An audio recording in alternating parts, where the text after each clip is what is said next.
प्रसंगी या गावातील सोनवणे पाटील परिवारातील एक उमद व्यक्तिमत्व, तरुण कार्यकर्ता, जीवनाच्या प्रवासामध्ये अनेक चढउतार ज्याच्या आयुष्यात पाहायला मिळाले, अशा अनिलच्या दशक्रिया विधीनिमित्त अत्यंत दुःखद अंतःकरणाने त्याला शेवटचा निरोप देण्यासाठी जमलेले सर्व सज्जन माता बंधू भगिनींना आपल्या सर्वांना प्रणाम. आजच्या प्रवचनासाठी निवडलेला सिद्धांत, मुळात सिद्धांत हा शब्द जो सिद्ध झालेला आहे तो सिद्धांत. या हिंदू संस्कृतीमध्ये असे अनेक सिद्धांत आहेत की जे सिद्ध झालेले आहेत. त्याच्यात तुम्ही किती प्रयोग केले म्हणून त्या सिद्धांताला खोडून काढता येत नाही. उपनिषदापैकी एका उपनिषदामध्ये एक सिद्धांत दिलेला आहे, त्याचं चिंतन आज आपण करण्याचा प्रयत्न करूयात. उपनिषदकार म्हणतात, भोगान भुक्तो वयमेव भुक्ता, तपोन तप्तो वयमेव तप्ता, तृष्णेन जीर्णे वयमेव जीर्ण, कालान याती वयमेव याता. सज्जन प्रवचनाचा हा सार्थ भाग मन लावून ऐकण्याचा प्रयत्न करा. जीवनात काही दिशा परमार्थाच्या, अध्यात्माच्या, वेदांगाच्या रूपाने आपल्याला मार्ग होऊ शकते. आपण काही उपजत ज्ञान घेऊन आलेलो नाहीये. या भूतलावर प्रत्येक माणूस हा जन्माला आला तेव्हा अडाणीच होता. हे विद्वान जे लोक आहेत हे काही जन्मता काही विद्या घेऊन, ज्ञान घेऊन आलेले नाहीये. सगळ्यांनी इथे येऊनच याचा सगळ्याचा अभ्यास करून ज्ञान प्राप्त केलेले आहे.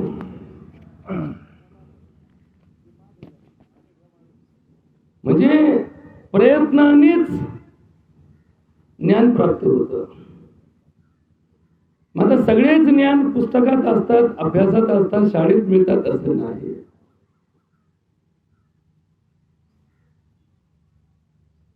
ज्ञानप्राप्तीमध्ये प्रत्येक क्षणाला आपल्याला ज्ञान प्राप्तीला संधी असते. काही पाहून मिळतं, काही ऐकून मिळतं, काही वाचून मिळतं, काही अनुभवाने मिळतं.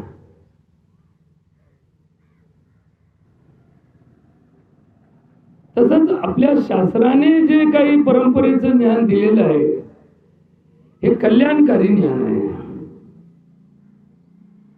देवाचं नामस्मरण करा, देवाचं भजन करा, देवाचं स्मरण करा, देवाला नमस्कार करा. हे कर्म जरी एखाद्या विज्ञाननिष्ठ माणसाला, एखाद्या खूप शिकलेल्या माणसाला हे थोतांड वाटत असलं तरी समाजात मात्र जगताना या सगळ्या परंपरेला घेऊन जगणारा माणूस आनंदाने जगतो. किती वाईट प्रसंग आला आणि त्याच्याजवळ जर धर्माच्या परंपरा असतील ना तर त्याचं दुःख कमी होतं. किती गरिबी असेल तरी तो निराशेत जात नाही. किती अपयश आलं तरी तो त्या अपयशाला पचवण्याला समर्थ असतो. कोणता माणूस की जो देवाच्या नावाने हे जे उपक्रम भूतलावर दिलेले आहेत, देवाचं स्मरण करा, देवाला माना. पहिल्यांदा मानण्यापासून सुरू होतं. मानणारे ईश्वरनिष्ठ आहेत, न मानणारे नश्वरनिष्ठ आहेत. त्याची भीती बाळगा.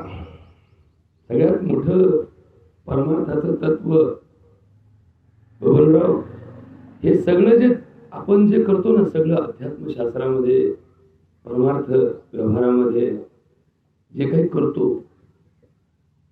हे एकाच तत्वाला धरून करतो. ईशभय. ईशभय नावाचं तत्व ज्याच्याजवळ आहे तो वाईट वागणार नाही, तो चुकीचं वागणार नाही. आणि ज्याला ईशभय नाही, ईशभय नाही, तो पार भजनात असू द्या, तो पार सप्त्यात असू द्या, तो पार दिंडीला जाऊ द्या, त्याला जर ईशभय नसेल तर तो चांगलं वागण्याचं धाडस करणार नाही, वाईट वागताना कुणाला घाबरणार नाही. याच तत्वाला धरून सगळे धर्म निर्माण झालेले आहेत. कोणत्या तत्वाला धरून? ईशभय. ईशभय म्हणजे त्याची भीती बाळगा. कोणाची भीती बाळगा? त्या देवाची भीती बाळगा. कारण माणसाला डोळे आहेत म्हणून माणूस पाहतो, माणसाला कान आहेत म्हणून माणूस ऐकतो. मग एखाद्या माणसाने एखादी गोष्ट पाहण्यासाठी त्याचं तिथं उपस्थित असणं गरजेचं आहे.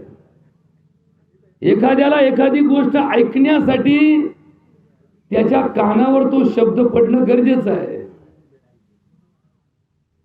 पण या जगात देव तत्व असं आहे की ज्याला न ऐकता ऐकू येतं, ज्याला न पाहता दिसतं, ज्याला न बोलता समजतं तुम्हाला काय तुमच्या अंतःकरणात चाललंय ते.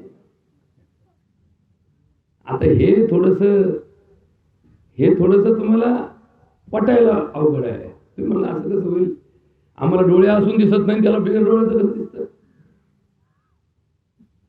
हरिपाठामध्ये एकच वाक्य, त्रिगुण असार निर्गुण सार, सारासार विचारे हरिपाठ. हे जे त्रिगुण आहेत ना, याच्यावरती आपण हे पुरावे घेतो की हे असं दिसतं, याचा रंग असा आहे, याचं रूप असं आहे, याची उंची अशी आहे, याचं वजन असं आहे. हे जे भौतिक जगत आहे हे असार आहे.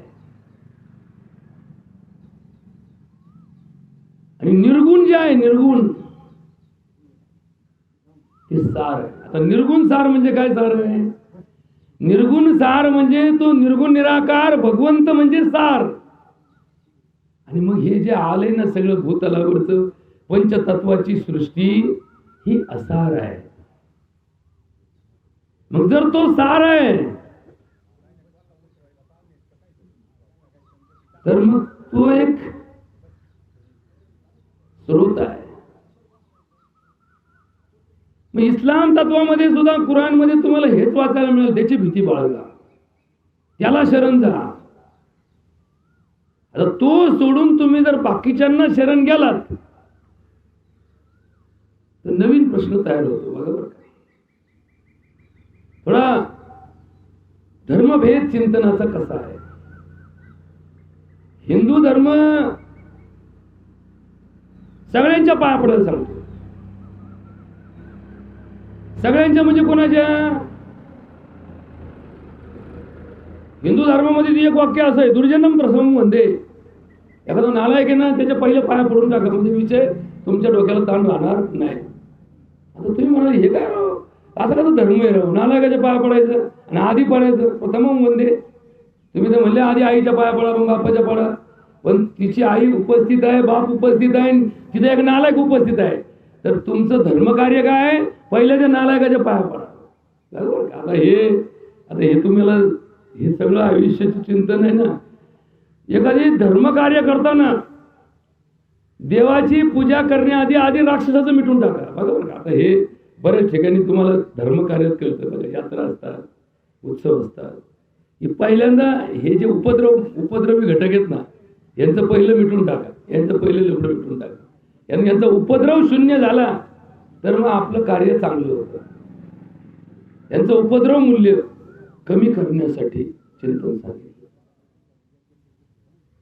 आणि मग हिंदू धर्मामधलं वैशिष्ट्य काय की तो निर्गुण निराकार या भूतलावर आपलं अस्तित्व सगुण साकार रूपामध्ये प्रगट करतो. मग गाईच्या रूपातही देव सापडतो, कुत्र्यातही देव सापडतो, मांजरीतही देव सापडतो, किडामुंगीतही देव सापडतो. कोणाला? ज्याला त्याची बाजू भयाची आहे त्याला. ज्याला भीती वाटते ना कोणाची? त्या ईश्वराची. त्याला त्या मुंगीला रगडताना सुद्धा भीती वाटते, अरे नको याच्यात देव आहे. आणि ज्याला भीती नाही त्याला बापाला हातकाली करायला सुद्धा काही भीती वाटत नाही. तर बापाला काय ठोकून काढा म्हणतो. रात्रीला गडबड झाली म्हणतो, रात्री आलो म्हणलं, डोक्यात घामशा होता माझ्या, आलो बाप ठोकून काढा. त्याला दुसऱ्या दिवशी झाला, अरे बापा देव आहे. लोक म्हणले देव आहे. आमचे सगळे धर्मगुरू, आमचे सगळे पंडित सगळे भाषणं संपल्यानंतर शेवटी सांगतात बापाला जीव लाव, आईला जीव लाव. आणि हा तो म्हणतो मी ठोकून काढा. का बरं? याला भीती नाही वाटली? कारण त्याला ईश भय नाही. ईश भय नाही मग त्याला बाप काय देऊळ काय? चोराला देवळात चोरी करायला काय भीती वाटते का? तेव्हा उलट बरं इथं कोणी म्हणत नाही, कारण देवाच्या भरोश्यावर सगळे निवांत झोपतात. आता तो देव कुणासाठी आहे? ज्याला त्याचं अस्तित्व मान्य आहे त्याच्यासाठी आहे. ज्याला त्याचं अस्तित्वच मान्य नाही त्याच्यासाठी देव काय, धर्म काय, काहीच नाही. त्याला काहीच नाही. कायदे कुणासाठी आहे? कायदे सज्जनासाठी आहे. नालायकाला काय कायदे आहे? नालायक म्हणतो किती कायदे करा, आम्ही काय भेटतो कोणाला? आम्ही भेट नाही. हे जगात कायद्याचं भय जे असतं ना ते माणसाने माणसाशी नीट वागावं म्हणून हे कायदे तयार केले. पण या कायद्याला पळवाट आहेत. काय पळवाट आहेत? मग या पळवाटा शोधायचं काम कुणी केलं? ज्यांनी कायदे मोडले त्यांनी फक्त कायद्यातल्या पळवाटाचा अभ्यास केला. त्यांना कायद्याचा अभ्यास करायची गरज नाही. ते काय करतात? पळवाटा शोधतात. तसं धर्मामधलं नाहीये. धर्मामध्ये आस्तिकता आणि नास्तिकता. बरोबर का? थोडं चिंतन आहे का? ज्या मुद्द्यावरती आपण हे प्रवचन सुरू केले तो मुद्दा फार महत्वाचा आहे. इथंच सगळं या समाजाचं घोडं पाणी पितं. इथंच सगळं अडतं, इथंच सगळं अडतं. इथूनच सगळं वाटलं होतं, इथूनच सगळं नाश होतं, इथूनच सगळं तत्व बिघडतं.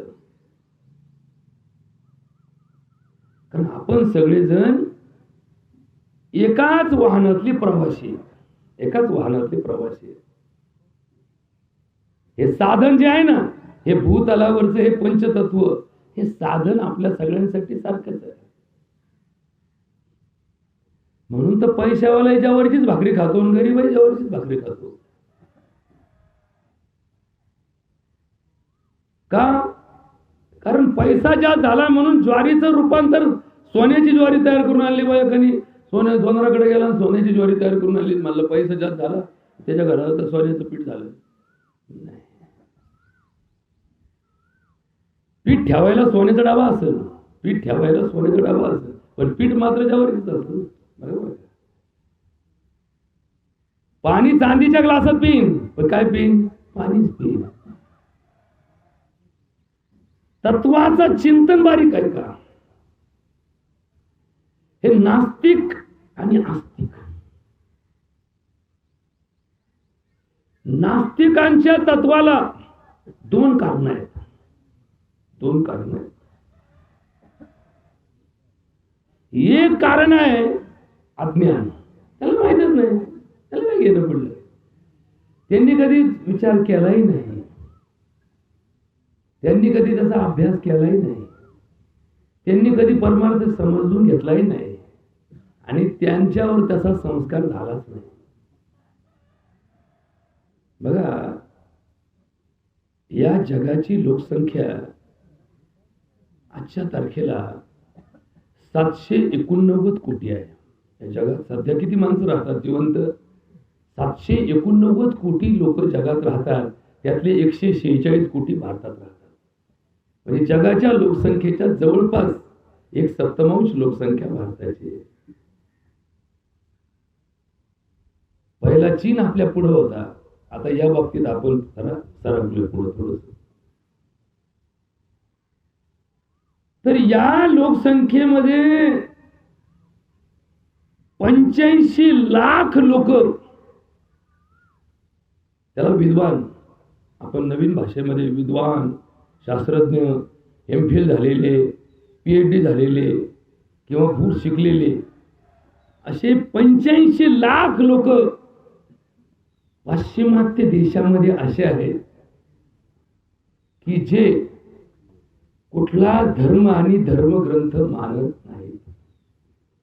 त्याला इंग्लिशमध्ये एक वाक्य आहे, अथेसिस म्हणतात. आता अथेसिस म्हणजे काय?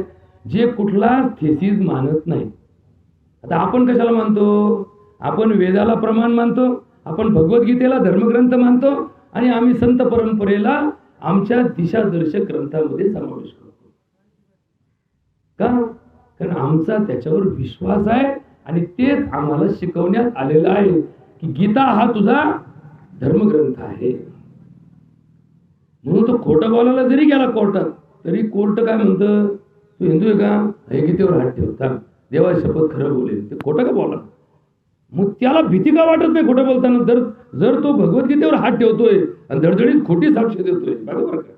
मग तिथं त्याचा धर्म अस्मितेत का परिवर्तित होत नाही की नाही हो, मला आतापर्यंत मला पैसे मिळाले होते, मला म्हणले होते तुला ₹1,00,000 देतो फक्त साक्ष बदल, मी ₹1,00,000 घेतले होते, पण आता इथं धर्म दिसला, इथं ग्रंथ दिसला, आता मला बोलता येणार नाही. असं कधी घडलं का? नाही. धडधडीत न्यायाधीशाला माहिती हे कुठं चाललंय सगळं. पण धर्मग्रंथाला मध्ये घातलं म्हणजे शेवटी कायदा सुद्धा ग्रंथ सोडू नये का? नाही. काही करा. मुसलमान असेल, साक्षीला गेला, त्याला विचारलं कोणता धर्म मान्य तुला, तो तुम्ही मुसलमान आहे, कुराणची शपथ खातो आणि खरं बोलतो. खोटं बोलताना असं गृहीत धरलं गेलं की ज्या वेळेस माणूस शपथ खातो त्यावेळेस खरं बोलतो. हा म्हणतो हा वेळ लय शपथ खाल्लेलं खोटं बोल, कधी आलं माझं वाटलं. याला काय नाही, याला भीती नाही.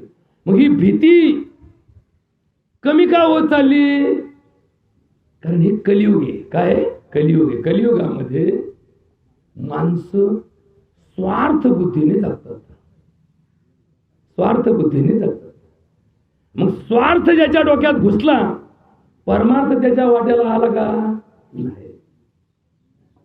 मग हेच तर घोटाळा आहे. इथंच तर घोटाळा झाला. सगळं म्हणायचं, देवाच्या नावाने करायचं, पण सगळ्यातून मतलब साधायचा. सगळ्यातून काय साधायचा? मतलब साधायचा. डॉक्टरनी पेशंट तपासला, म्हणायचं लोकांचं कल्याण करायचं, म्हणायचं. काय साधायचं आहे? मतलबच साधायचा आहे. वकिलांनी केस जिंकली, नाही म्हणलेले आदावलं काय करता, अरे फार काम फुटू तर आर्ग्युमेंट केलं. काय साधायचंय? मतलबच साधायचं आहे. एखाद्या गाडीने प्रवास करताना एखाद्या प्रवाशाला घेऊन जायचंय, काय कमवायचंय? पैसा का पुण्य? पैसाच कमवायचा आहे. डॉक्टरला काय कमवायचंय? पैसाच कमवायचा आहे. का पुण्य कमवायचंय?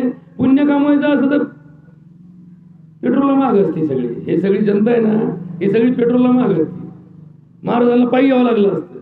जर महाराजांनी याच मार्गाने पुण्यच कमवण्यासाठी प्रवचन चालू केले तर खायला महाग होती. या जगात जो पुण्याला गेला तो खायला महाग झाला, जो पैशाच्या मागे लागला तो श्रीमंत झाला.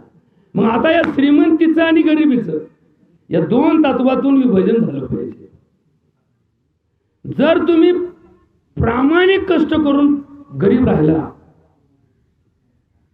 तर तुम्हाला काय अडचणी येतात, आणि तुम्ही प्रामाणिकपणा सोडून श्रीमंत झालात तर तुम्हाला काय अडचणी येतात. याच्यावर थोडं चिंतन आहे का? थोडं चिंतन आहे का?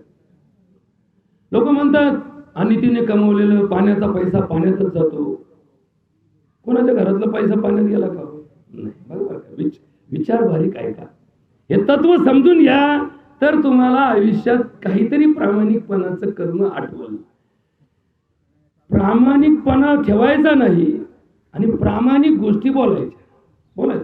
प्रवचन सगळं प्रामाणिक, पण शेवटी सौद्याशिवाय प्रवचन नाही. दवाखान्यामध्ये पैशाशिवाय काम नाही. एखाद्या शाळेमध्ये फी शिवाय शिक्षण नाही. बरोबर. आता मग म्हणायचं देवता आहे, गुरु ब्रह्मा गुरु विष्णू सगळं म्हणायचं. हळूच काय म्हणायचं? फी भरली नाही तर तुला परीक्षेला बसू दिलं जाणार नाही. तो म्हणतो मग शेवटी आडलं कुठं माझं? अभ्यासात आडलं का? की लय हुशार पोरगा आहे म्हणून शासनाने जी आर काढला की यांची आधी पूर्व परीक्षा घ्या ज्यांना 90 पेक्षा जास्त मार्क मिळतील त्यांना फी घेऊ नका. मग अशी जर परिस्थिती केली ना तर सगळे पोरं 90च्या पुढे मार्क पाडतील. नाही तर सगळे पोरं काय करतील, मास्तरच्या पाया पडतील, सर काही का असं ना मला 90च्या पुढे मार्क द्या बरं का, माझी फी माफ. म्हणजे इकडून कसा सवलतीत कसा घुसायचा हे याला चांगलं कळलं, याला चांगलं कळवलं. याला फक्त सवलतीसाठी जन्म आहे असा एक भास निर्माण केला गेला माणसाला बरं की पैसा असेल तर बऱ्याच गोष्टी शक्य होतात असं याला भासवलं गेलं. मग त्याला भासवलं गेलं, मग त्याचा अट्टहास काय झाला, पैशाकडे झाला, पैशाकडे झाला. मग त्याच्या सगळ्या गोष्टीत पैशात त्याची बुद्धी चालली. आता ही बुद्धी एका वेळेस एकाच दिशेने जाते. याला जर हरिबुद्धीमध्ये परिवर्तित केलं तर याच्या डोक्यात श्रीमंतीचा भोंगा घुसत नाही. हरिबुद्धी जपे तो नर दुर्लभ, वाचेची सुलभ रामकृष्ण. का म्हटलं, अरे भगवंत गीतेमध्ये जे चिंतन आहे त्या चिंतनातला हा अंश हरिपाठात सांगितला. काय सांगितलं की हरिबुद्धी जपे तो नर दुर्लभ. मग बुद्धीत हरी घुसला, बुद्धीत परमेश्वर घुसला तर पैसा घुसत नाही. आणि जर बुद्धीत पैसा घुसला तर परमेश्वराचा विषय डोक्यात येत नाही. जे कराल ते पैशासाठी, जे कराल ते पैसा. वावर ऐकलं पैशासाठी, वावर घेतलं व्यवहार कर पैशासाठी, एखादं धान्य विकलं पैशासाठी, धान्य घेतलं पैशासाठी, पैसे देऊन घेतलं, पैसे देऊन विकलं पैशासाठी. बरोबर का, दोन्ही गोष्टी. आता आमचे शेतकरी 2 म्हशी पाळीते, 4 गाया पाळीते आणि त्यांच्या पोरांना दूध ठेवत नाही, परवडत नाही, म्हणजे ठेवायला परवडत नाही. मग दूधवाल्याच्या घरी जन्म घेऊन कुपोषित असणाऱ्या बाळाला कोणता धर्म जोडायचा सांगा बरं. आमच्या घरी 4 म्हशी, रोजचं 100 लिटर दूध जातं नगरला. हे पुरं का मग रोडकर राहिलं नाही, आम्ही घरी ठेवत नाही. का ठेवत नाही, मग पैसा यायचा कुठे कुठे राहिले. मग दूध दुखतं जर तुमच्या गोकुळातलं तुमचं बाजारातच जात असेल आणि तुमच्या पोराला बाजारातली भेळ खायची असेल तर मग तुम्ही भेळीचं दुकान टाका त्याच्यापेक्षा. मग काय तर शेवटी तुम्हाला तिकून तरी कमीत कमी खर्च वाचेल ना. आमचे दूधवाले बी असेच, अख्ख्या नागरात दूध विकते आणि मिसळपाव खाऊन परिपाठ पाठी मग येते. त्याच्याऐवजी जर आपण दूधच पिऊन जर आलो नाही म्हणले तर काय, रोजचं पाहून पाहून आम्हाला कटाळा. आणि मग त्याच मिसळ पाववाल्याकडे गेलं, त्याला म्हणलं तू किती वेळा मिसळ खातो, किती पाव खातो.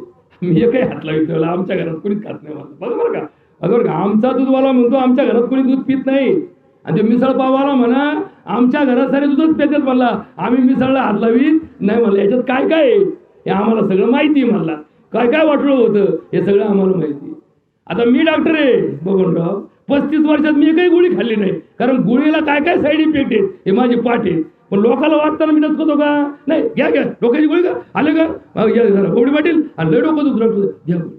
अरे पण ही एक गोळी खाऊन एक डोकं उतरल, पण 4 रोग मागं लागले त्याचं काय घेऊन बसले तुम्ही.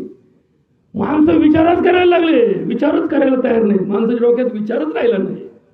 विचार राहिला नाही म्हणजे काय राहिला, अविचार आला. अविचार आला की या गोष्टी माणसाने इतक्या क्षणभंगूर करून ठेवल्या की त्याचं परिवर्तन आयुष्य क्षणभंगुरतेमध्ये चाललं. मग पैसा आणि परमेश्वर या 2 गोष्टी एका जशा मेहनत तलवारी बसत नाहीत तशा एका वेळेस साध्य होत नाही. तुम्ही जर परमेश्वराला साध्य करायला गेलात तर पैसा मिळणार नाही, आणि तुम्हाला जर पैसाच मिळणार असेल तर परमेश्वर आणि पुण्य मिळणार नाही. आता तुम्हाला एक गोष्टीचं चिंतन व्यवहारात सांगतो बरं का, बारीक आहे का. आपण म्हणतो पुण्य कामाला येतं, पुण्य कामाला येतं. आता माझ्या आयुष्यातलं एक उदाहरण तुम्हाला सांगतो. ज्या ज्या पेशंटची सेवा केल्यानंतर त्याचा मोबदला मला मिळाला किंवा मी घेतला, तिथे माझं पुण्य घडलं नाही. तिथे माझा काय घडला, व्यवहार घडला. मला व्यवहारात त्या गोष्टीत व्यावहारिक नफा झाला. अशी गोष्ट घडली की अडीनडीला एखादा आला आणि त्या नडलेल्या व्यवस्थेमध्ये त्याचं छोटंसं काय, त्याला काय लागत होतं, त्याला एक छोटंसं काम करायचं होतं की जे माझ्यासाठी क्षुल्लक होतं, माझ्यासाठी क्षुल्लक होतं, पण त्याच्यासाठी वेळेला फार गरजेचं होतं आणि त्याच्याकडे पैसा तर नव्हता. आणि मग त्याचं ते काम केल्यानंतर ते म्हटलं की आता माझ्याकडे काहीच नाही, पण मी तुमचे देऊन टाकेन. आता पुढे तोही सरला मी सरलो, काय हे देणं घेण्याचं. पण एक दिवस माझं एका ठिकाणी अडलं. आता याचं बारीक बारीक उदाहरण तुम्हाला सांगायला एका दिवशी बारीक बारीक सांगायला, लय छोटं उदाहरण सांगायचं राहिलं ना तर इतकं बारीक उदाहरण. माझं अडलं नेमका तो माणूस तिथं दत्त म्हणून उभा राहिला. का डॉक्टर साहेब काय अडचण आहे? बरं झालं भेटला भाऊ, अरे माझं अडकलं होतं आणि मला तर ते काही शक्य नव्हतं.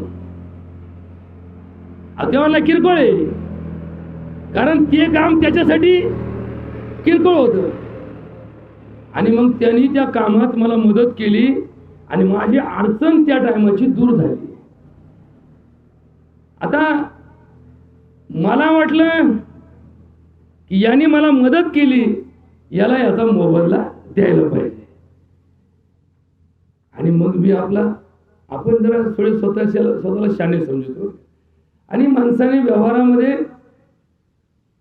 कधी कोणाची सेवा मोफत घेऊ नये, कोणाची सेवा मोफत घेऊ नये. बरं का, हे वाक्य भारी काय का बरं का. कुठपर्यंत मोफत घेऊ नये? जोपर्यंत तो माणूस म्हणतो मला याचा मोबदला नको तोपर्यंत. बरं का, आपणच म्हणतो काय द्यायचं याला काय द्यायचं, याला काय द्यायचं, असं नाही. आपण दिल्यानंतर तो म्हणला काय नको मला, मग आपलं परत घ्या. पण आपण काय म्हणतो, देऊ का आज खिश झालं तर देऊ का देऊ का देऊ. आपली इच्छा काय असते, यांनी म्हणावं नको देऊ, यांनी काय म्हणावं नको देऊ. बरं का, नीट बारीक आहे का. बरं का, पाहुण्याकडे जायचं, हॉटेलात जायचं, पाहुण्याचं हॉटेल म्हणायचं. आता त्यांनी हॉटेल काय परमार्थ करता काढ का, त्यांनी काढ धंदा करता. पण कमीत कमी आपण जर थोडे बुद्धिवादी असलो ना, पाहुण्याचं काय हॉटेल असं ना म्हणायचं साहेब तुमचं बिल घ्या, तसं नको. आपलं प्रेम घरी, तुमच्या घरी आल्यावर मी प्रेमाने हक्काने चहा पिन, पण तुमच्या हॉटेलात मात्र बिल देईन. तेव्हा असं कुठं असतं का. मग त्यांनी तुमच्या हातातून टेबलावर ठेवलेले परत तुमच्या खिशात घातले ना, मग तुम्ही बरोबर आहे. पण तुम्ही खिशात देऊ का देऊ का असं करा, देऊ का, त्याला लाज वाटत नाही, तेव्हा नका देऊ नका देऊ. मग त्याचं ते वाक्य ऐकलं की आपला हात लगेच रिकामा खिशातून बाहेर गेला. आपण पडलंय म्हणजे आपल्या परमार्थात भामटेगिरी कशी करतो.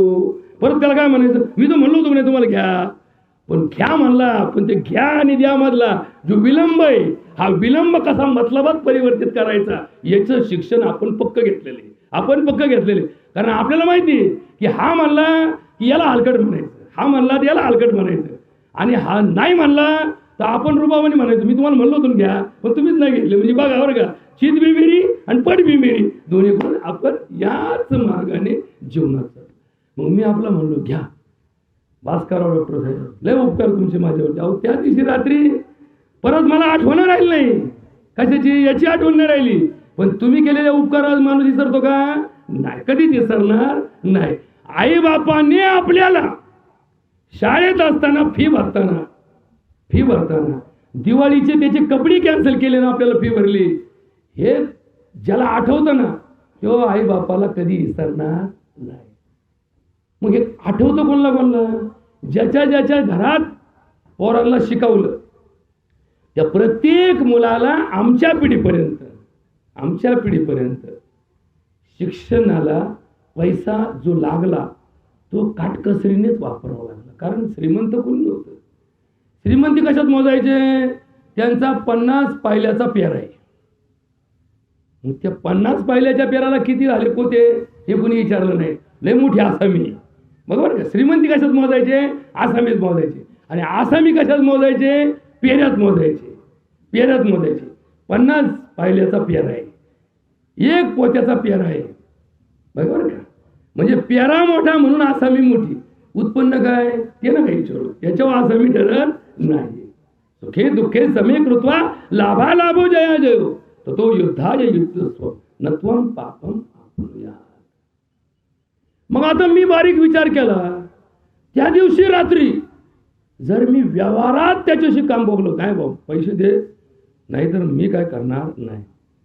आणि आता जरी इथं जर माझं गुंतलं असतं तर त्याचा कार्यक्रम त्यांनी काय केला असतं, मदत तर नसती केली, पण वचपा मात्र 100% काढला असता. बरोबर का?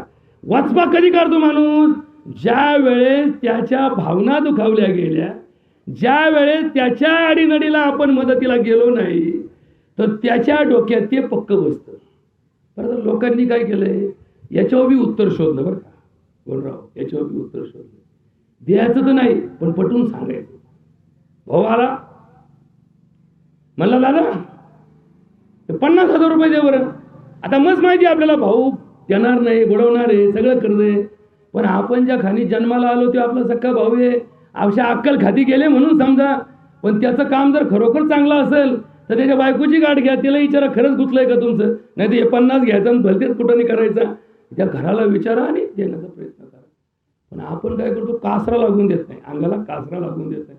आपण तुला दिले असतं, आपण कालच रात्री मी येऊन गेला, त्याची भिशी होती, मी रात्री दिले, उलट त्याला द्यायला कमी होते तर मी ते बोबडे करून नुसते आणले. मग बरं का, पटवून दिलं म्हणजे त्याच्या कामाला मदत करायचं टळलं, पैसे वाचले आणि झंझट डोक्याची नाही म्हटलं. आता तुम्हाला असं वाटतं का की तुम्ही हे पटवून दिलं म्हणजे त्याला पटलं असेल, तो तुमचा सक्का भाऊ आहे, तुमचा मित्र आहे, तुमच्या सगळ्या गोष्टी कुठाने त्याला माहिती कसा पटितो. कारण जगाला पटवताना त्याने ऐकलेलं आहे ना, हे 4 लोकांना पटवून देताना हे संघ होता ना, म्हणजे याला नवीन साक्षीदार गोळा करायची गरज नाही. मला पटितो का, आता मला पटायला चालला का, म्हणजे त्याच्या डोक्यात तो बसला खटका, तो एक ना एक दिवस त्याचा वचपा काढल्याशिवाय राहणार नाही. मग तुम्ही तुमच्या हाताने शत्रुत्व तयार केलं की नाही, तुम्ही तुमच्या हाताने शत्रुत्व तयार केलं की नाही. मग असं खोटं पटवून देण्यापेक्षा, माफ करा मी व्यवहारात 4 ठिकाणी फसलेलो आहे, माझ्याकडे काही ते होणार नाही, माझ्याकडून काही होणार नाही, तुम्ही दुसरीकडे जा, इथं 2 मिनिटं वाया घालण्यापेक्षा दुसरीकडे जाऊन घ्या, काय होईल, फसवणूक होणार नाही. आणि माझी फसवणूक झालेली आहे हे त्याला कळलं की त्याच्यामुळं मी नकार दिला, हे त्याला पटल आणि मग त्याचा तुमचा वचपा काढायचा विषय येणार नाही. पण आपण काय करतो, आपण शाजूकपणे जातो, शाजूकपणे. आणि इथंच तर धर्माचं वाटलं होतं. धर्म हा धर्मो रक्षती रक्षिता, आम्ही समस्तही विचारिले तव ऐसेची हे मना आले, येन सांडिजे तुहा आपुले भीत कर्म, परी कर्मफली आसन धरावी, कुकर्मी संगतीन व्हावी, ते सत्क्रियाची आचरावी हेतू विन. परी अर्जुना तू योगयुक्त होऊनी, फळाचा संग टाकूनी करी कर्मे, जे तुला आले कर्मनी पदे, ते तुले आदि पुरुषी अर्पिजे, तरीच ते परिपूर्ण होय जाण. आता एक चिंतन बारीक ऐका, या श्लोकाची सुरुवात एका शब्दात आहे, भोगा न भुगतो वयमेव भुगता. आपल्या आयुष्यामध्ये आपण जे भोगवादी संस्कृती स्वीकारली, ऐश आराम. आता ऐश आराम मध्ये काय काय येतं बघा का, गरम होतं म्हणून फॅन खाली बसते, फॅन लावला, उष्णता वाढली म्हणून एसी लावला, पायी चालायचा कंटाळा आला म्हणून गाडी केली. बघा बरं, आपण जितके भोगवादी झालो, जितके भोगवादी झालो, तितके आमच्या आयुष्यात आम्हाला संकट वाढत चालली. पहिले लोक कच्चे शेंगदाणे पचवायचे, आता शिजलेला भात पण आम्हाला पचत नाही. आमच्या पचन संस्थेचं वाटोळं कुणी केलं, देवानी वर्ण केलं का? नाही. बरोबर का, बारीक आहे का. घोड्याचा खुराक आणि पैलवानाचा खुराक सारखा असायचा. घोड्याला चणे घालायचे आणि पैलवानालाही शेंगदाणे घालायचे. मग आता शेंगदाणे पैशानी खाऊ घालतात, पण पैशानी पचवता येतात का? 50 रुपयाचे तुला शेंगदाणे पचवून दाखव, त्याला गुळकंडी लागेल. का लागेल गुळकंडी? कारण त्याच्या पचन संस्थेला कच्ची शेंगदाणे पचवायची ताकद राहिली नाही. मग जन्मता याला काय आहे का मार्ग? जन्मता याच्यावर मार्ग असा आहे की हे जे उपवास आमच्या धर्मशास्त्रामध्ये आले ना, हे उपवास ज्या ज्या तत्वाने आले ते तत्व शरीराचं अग्निवर्धन करण्यासाठी सांगितले. अग्निवर्धन करण्यासाठी. आणि अग्नी म्हणजेच आत्मा. बरोबर का. आता हे थोडं बारीक आहे का. शरीरामध्ये एकूण 13 भट्ट्या आहेत. किती भट्ट्या आहेत? 13 भट्ट्या आहेत. शरीरात किती भट्ट्या पेटल्या? जसं आपण नाही का मोठा आचार्य बोलावला आणि 5,000 लोकांचा स्वयंपाक करायचा, तर तो काही फक्त एका गॅसवर करीत नाही, एकच भट्टी पेटवीत नाही, तो असे 5-25 चुलांगण घालितो. एका चुलांगणावर भात टाकतो, एका चुलांगणावर भजे काढितो, एका चुलांगणावर आपल्याला पुऱ्या काढितो, एका चुलांगणावर डाळ टाकतो शिजायला. का? कारण एवढं मोठं काम लवकर उरकावं म्हणून. या देहामध्ये एकूण 13 भट्ट्या आहेत. आता हे जर अभ्यासात तुम्हाला ऐकायला मिळालं तर 13वा का घालायचं हे समजून बरं का. 13वा का घालायचा? 13 भट्ट्या आहेत आणि या प्रत्येक भट्टीमध्ये वेगवेगळ्या प्रकारचा अग्नी अग्नी ठेवला जातो आणि वेगवेगळ्या प्रकारचे पदार्थ शिजवले जातात. मेंदू तयार करणारी भट्टी, मेंदूच्या पेशी तयार करणारी भट्टी शरीरामध्ये आहे. रक्ताचे पेशी तयार करणारी भट्टी शरीरामध्ये आहे. आता ती कुठेही तिचा घोटाळा आहे. रक्ताच्या पेशी तयार करण्याची भट्टी हाडाच्या आतमध्ये आहे. बरोबर का? याच्यात थोडं बारीक अभ्यास करा म्हणजे तुम्हाला परमार्थ, परमेश्वर आणि देह यांचा संदर्भ कळेल. देह देवाचे भांडार, देह देवाचे मंदिर आणि देह रोगाचे भांडार. बरोबर का? देह देवाचे मंदिर, देह रोगाचे भांडार. या दोन्ही वाक्याचा अर्थ काय होतो की हे देवालय आहे पण इथंच रोगाच्या निर्मितीचं कारण पण आहे, इथंच आहे. या 13 भट्ट्या, त्यापैकी खाल्लेलं अन्न फक्त पचवायचं काम ज्या भट्टीत केलं जातं त्याला जाठराग्नी असं म्हणतात. याला अग्नी काय म्हणतात? जाठराग्नी. जठरामध्ये जो अग्नी असतो याला जाठराग्नी म्हणतात. या जगात जेवढे धातू आहेत, पंचतत्व आहेत. किती तत्व आहेत? पृथ्वी, आप, तेज, वायू आणि आकाश. या पंचतत्वांना शिजवण्यासाठी, यांच्यापासून शरीर निर्माण करण्यासाठी भूताग्नी आहे. काय? भूताग्नी. शरीरामध्ये किती भूताग्नी आहेत? पंचभूताचे 5 अग्नी आहेत. पाणी सुद्धा पचवता यायला पाहिजे बरं का. तुम्ही लक्षात ठेवा, पाणी इतकी व्यवस्था पाण्याची अशी आहे ना, ही व्यवस्था कोलमडली म्हणून तर माणसाला 4 रोग लागले. आता याच्यावर बारीक चिंतन सांगतो. लयच मोठा विषय काढलाय पण विषय फार छोटा आहे. आमच्या भागात मुतखडे आहेत. गेल्या महिन्याभरात मला रात्री 4 तास सुद्धा कोणी झोपू दिलं नाही. बरं, टायमिंग असा असतो, पाठ अलग वेळेला उठवतो. 4 वाजता, 2 वाजता उठला का खडा उठला, मग खडा उठला का सोन्या उठला. तर रातची 2 वाजता कोण उठणार इथं? बाकी तर इळभर का त्या कुठं राजकारण चालून द्या, पण रातची 2 वाजता काय राजकारण करणार तुम्ही? काय करणार? आता मी विचार करतो, आपल्या भागात लोकांनी तर आरो प्लॅन्ट बसवले बरं का.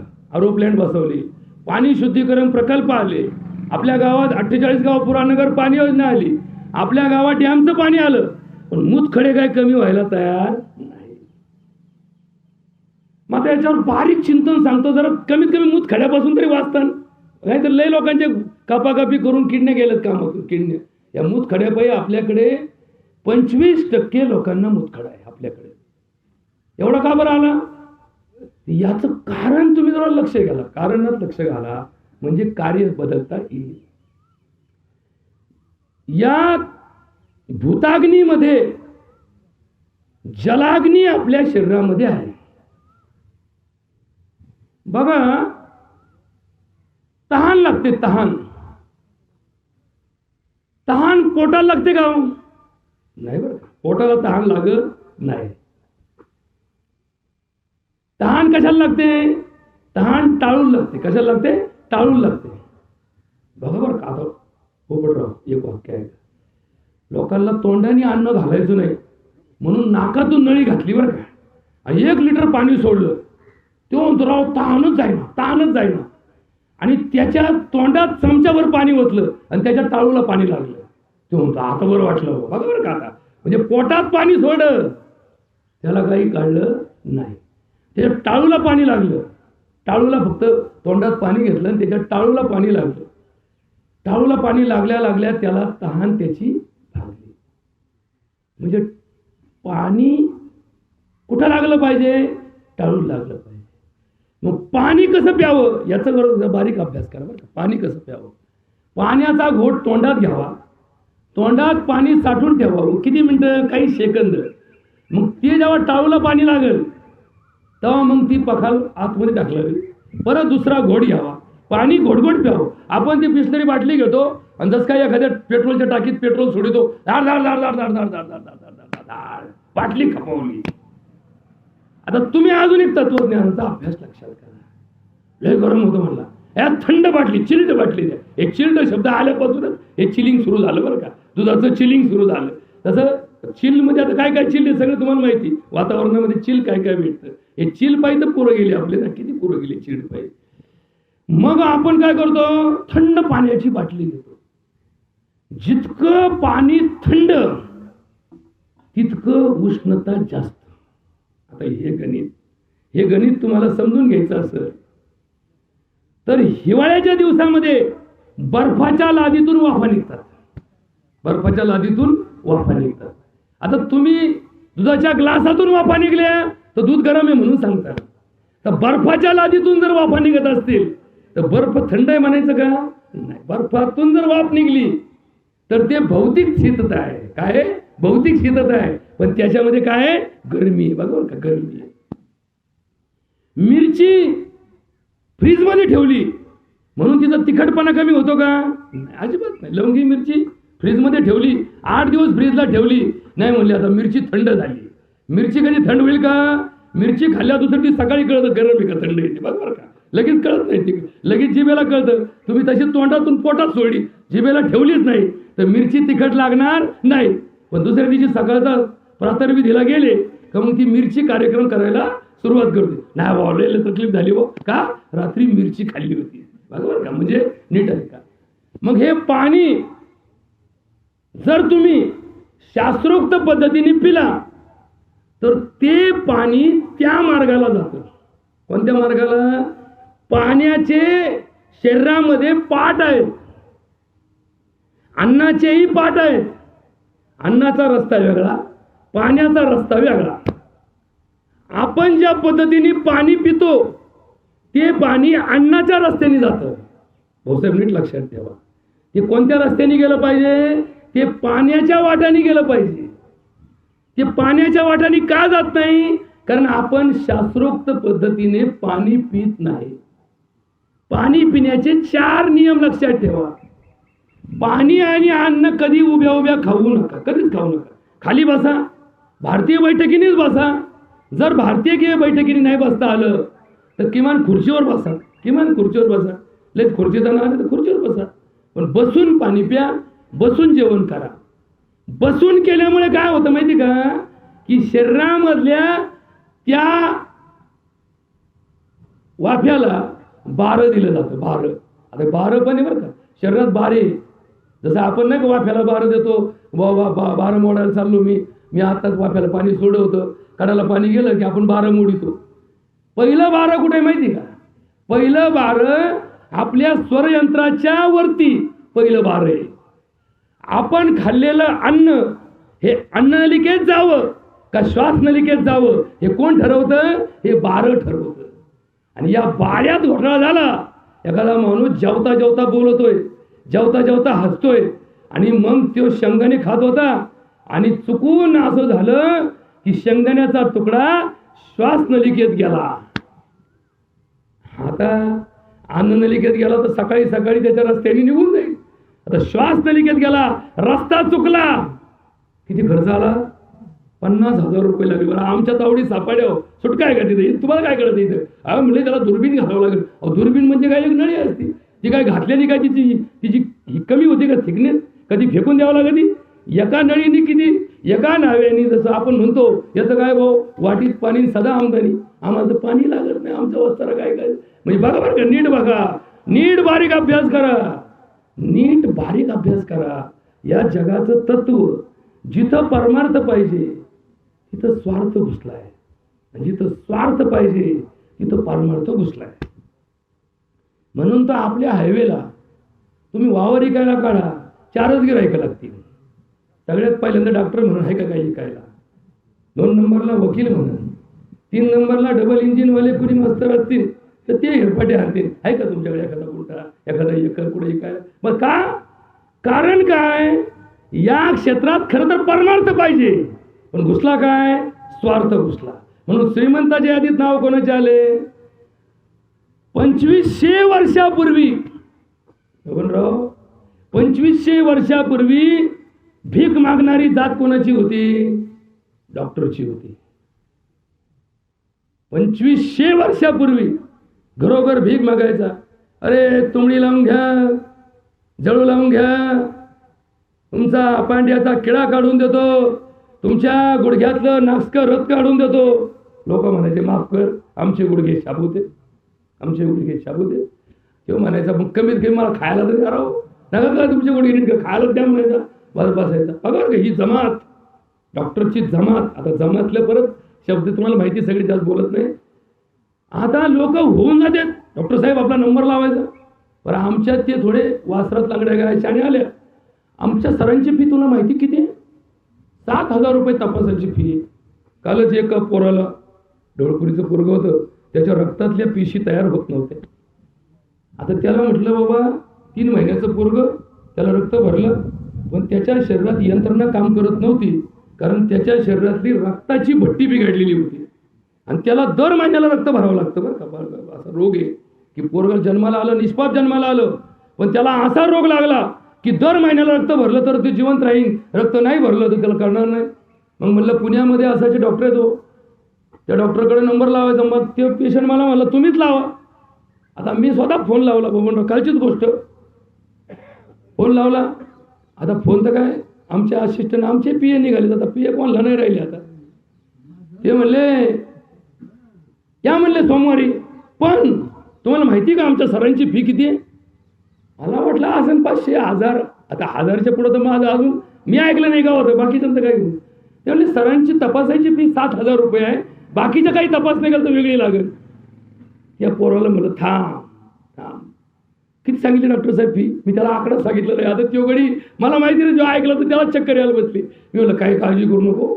मग आमच्या सुयेशचा एक मित्र आहे, तो चेन्नईमध्ये ते कोर्स करतोय, तो DM करतोय, आता MDच्या पुढे DM करतोय. अरे म्हणलं थांब थांब. त्याला फोन केला, त्याला म्हणलं अशाची केस आहे.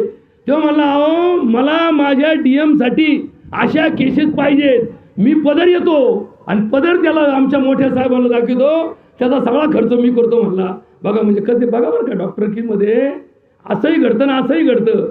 मी त्याला म्हणलं काळजी करू नको, तुला चेन्नईतून डॉक्टर आणतो. तो खुद झाला चेन्नईतून डॉक्टर यायचं म्हणलं. आता त्याचं कारण बघा, 7,000 रुपये फी घेतली आणि मी एका पेशंटला तपासलं तर माझा काय बॅलन्स उडायचा का, बॅटरी उडायची का, माझी बुद्धी नष्ट व्हायची. बघा बरं का, बिन भांडवली धंदे. पण माणसाने एवढा अतिरेक केलाय. प्रत्येक गोष्टीला मर्यादा असली पाहिजे. एखादा आर्किटेक्ट म्हणतो माझी 50,000 रुपये आहे बंगल्याचं स्ट्रक्चर काढायची. मग आमच्या हिंगणगावचे ठेकेदार म्हणले याच्या काय नादी लागले, तुम्हाला असा भारी बंगला बांधून देतो ना, असा भारी बंगला बांधून देतो ना, आर्किटेक्टची गरज नाही. बघा ही जी प्रॅक्टिकल बुद्धी आहे ना, ही प्रॅक्टिकल बुद्धी आपली चालत नाही. आपण थेरॉटिकल बुद्धीकडे जातो. आणि म्हणून तर या जगात ही जी महागाई म्हणतो, ही कशामुळे वाढली? पैशाचा माज आणि पैशाची आसक्ती. पैशाचा माज आणि पैशाची आसक्ती या समाजाला वाढली. तुम्ही अजूनही परमेश्वराची आसक्ती ठेवा आणि परमेश्वराचं भजन करा, तुमची कामं 100% फुकट व्हायला संधी आहे. आणि जर तुमचे कामं फुकट झाले तर पैशाची गरज काय? बघा बरं का, बारीक भोगान भुगतो वयमेव भुगता, हे मूतखड्याचा अर्ध राहील बरं का, अर्ध राहील. तुम्हाला सांगतो मी 4 गोष्टी लक्षात ठेवा. अति थंड पाणी पिल्याने त्या पाण्याचा प्रवास मूत्रमार्गाने चालण्याऐवजी तो अन्य मार्गाने चालतो. जर मूत्रमार्गात पाण्याचा प्रवास कमी झाला, तर मूत्रमार्ग हे क्षार निर्मितीचं मार्ग आहे. क्षार, मूत्रामध्ये क्षारच असतात, प्रत्येकाच्या मूत्रात क्षारच असतात. ते क्षार वाढतात. जशी दुधाची बासुंदी व्हावी आणि हळूहळू काय होतो दुधाचा आधी बासुंदी होती, मग काय होतो, खवा होतो. आणि खव्याचा काय होतो, खव्याचा खडा होतो. काय होतो, खव्याचा खडा होतो. तसाच मूत्रमार्गामध्ये मूत्राची बासुंदी तयार होते. आणि बासुंदीचा खवा व्हावा तसा मूत्राचा खवा होतो. आणि त्या खव्याला एका विशिष्ट ठिकाणी थारोळे. देवाने सुद्धा माणसाला असं घडवलंय की प्रत्येकाच्या किडनीला एक थारोळ आहे. आणि त्या थारोळ्यात आधी लघवी पडती आणि त्या थारोळ्यातून मग पाठाला जातं पाणी. ह्याला फार वैशिष्ट्य आहे. हे बारीक ऐका, हे बारीक ऐकलं तरच तुमच्या आयुष्यात तुम्हाला या मार्गातून मार्ग मिळेल. मग त्या थारोळ्यात जर लघवी साचून राहिली आणि ती लघवी जर बासुंदी सारखी असेल तर त्या थारोळ्यात ही भट्टी पेटलेलीच असते ना. या शरीरातली भट्टी इसती कधी, जेव्हा माणसाला हात लावला तर माणूस म्हणतो याला गेलं काय नाही, गार पडले. तवर माणूस गरम असतो. याला काय कुठे इलेक्ट्रिक करंट दिला जातो का, याला सकाळी काय कुठं तापवलं जातं का, की सकाळी चूल तव्यावर ठेवला आणि माणूस तासभर तव्यावर बसवला म्हणून गरम झाला. माणूस मुळातच जिवंतपणी काय असतो, गरम असतो. काय गरम, कोणताही प्राणी गरमच असतो. गरम म्हणजे काय, त्याचं रक्तात उष्णता, त्याचं तापमान हे वातावरणाच्या तापमानापेक्षा जास्त असतं. माणसाचं नॉर्मल तापमान किती, 37.5. आणि वातावरणामध्ये जर 30 तापमान असेल तर आपण म्हणतो किती गरम झालं. बरोबर, 30 तापमान असेल, 30च्या पुढे 32 झालं. उद्या जर 40 तापमान झालं तर वातावरणाचं तापमान शरीरापेक्षा वाढतं. मग या वातावरणात आपल्या शरीराची कूलिंग सिस्टीम काम करते. हे शरीर हे CNC मशीनने तयार झालेलं आहे. याला ऑटो सिस्टीम आहे. तापमान वाढलं तर ते कमी करण्याचं मशीन याच्यात बसवलेलं आहे. तापमान कमी झालं तर वाढवण्याचं मशीन याच्यामध्ये बसवलेलं आहे. म्हणून तर आम्ही जेवताना काय म्हणतो, बाजरी गरम असते. मग कुणी जर म्हणलं हात लावून बघा बरं, बाजरी हात लावून गार लागते का, बाजरी खाल्ल्यावर गरम का होतं. थंडीच्या दिवसात बाजरी खावी का, कारण उष्णता निर्माण करण्याची ताकद बाजरीत आहे आणि शैत्य निर्माण करण्याची ताकद ज्वारीत आहे. म्हणून उन्हाळ्यात ज्वारी खा, हिवाळ्यात बाजरी खा. पण आपण असे, आपल्याला कधी कधी काय सन्न किती सांगताच येत नाही. आपण नको त्या गोष्टी नको त्या ऋतूत करतो आणि आपल्या देहाचं नुकसान करून घेतो.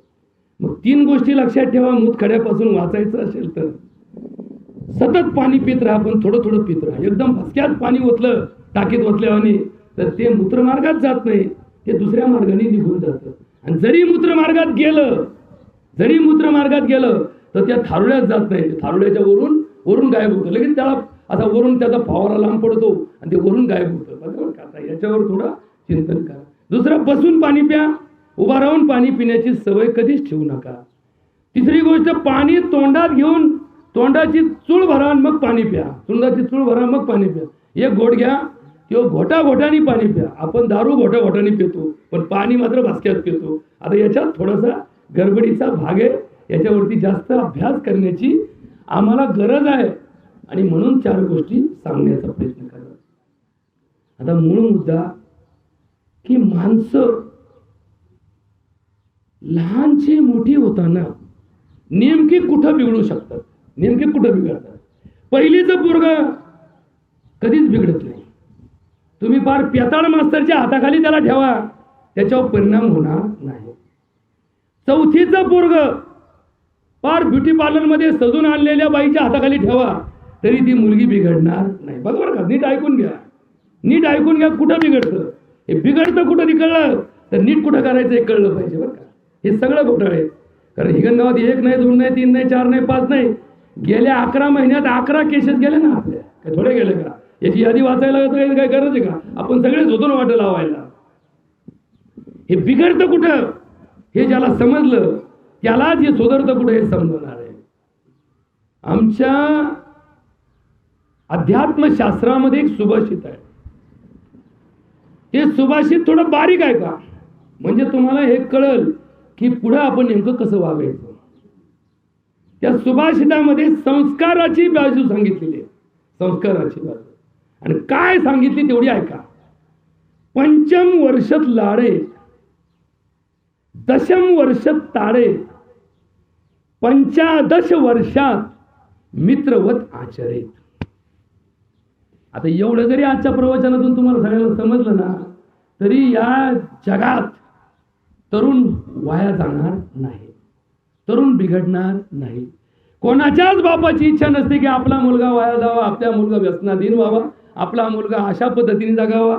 अशी कोणत्याच बाबाला स्वप्नही पडत नाही, इच्छाही नसते आणि प्रयत्नही नसतो. तरी कुठं चुकतं हे समजून घ्या.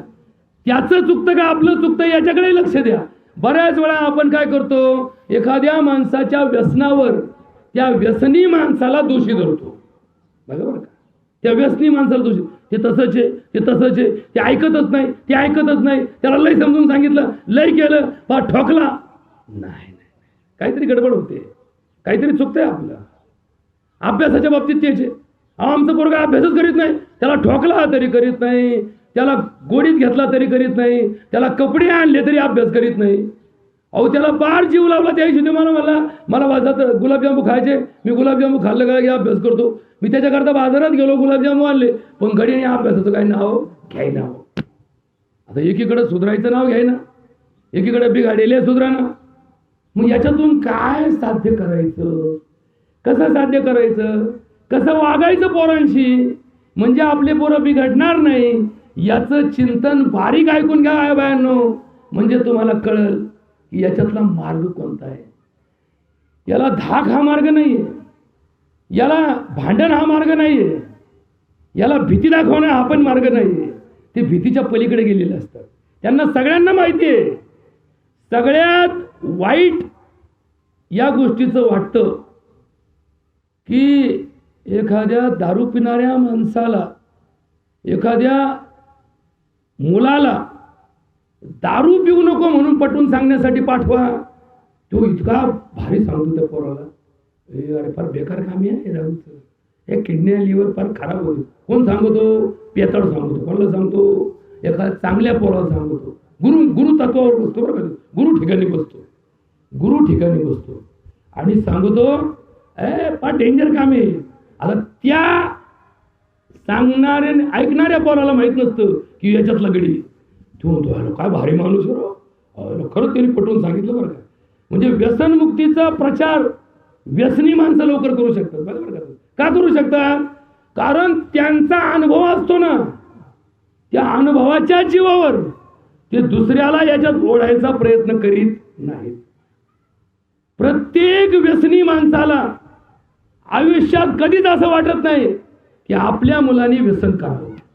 उलट एखाद्या निर्व्यसनी माणसाच्या मुलाने त्याच्या मुलाने केलेल्या व्यसनाला तो माफ करू शकतो.